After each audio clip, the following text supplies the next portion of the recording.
शिवलिङ्गं लिङ्गाष्टकमिदं पुण्यं यः पठेत् नियता शुचि शिवलोकमवाप्नोति शिवेन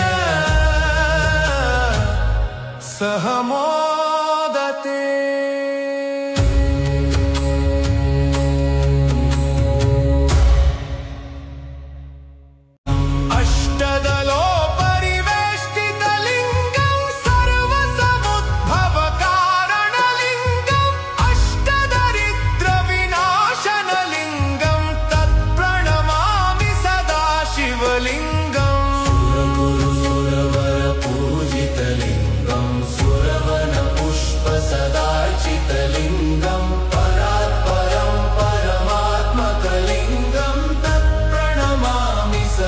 शिवलिङ्गं लिङ्गाष्टकमिदं पुण्यं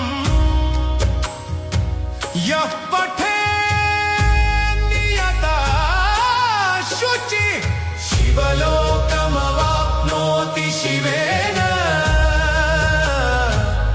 सह मोदते।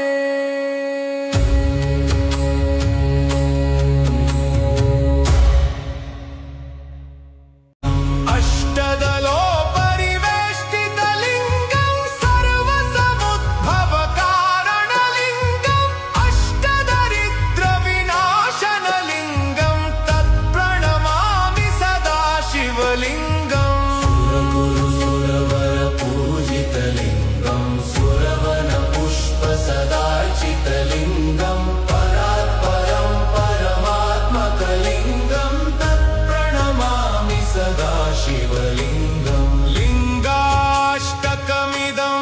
पुण्यं यः पठेत् नियता शुचि शिवलोकमवाप्नोति शिवेन सह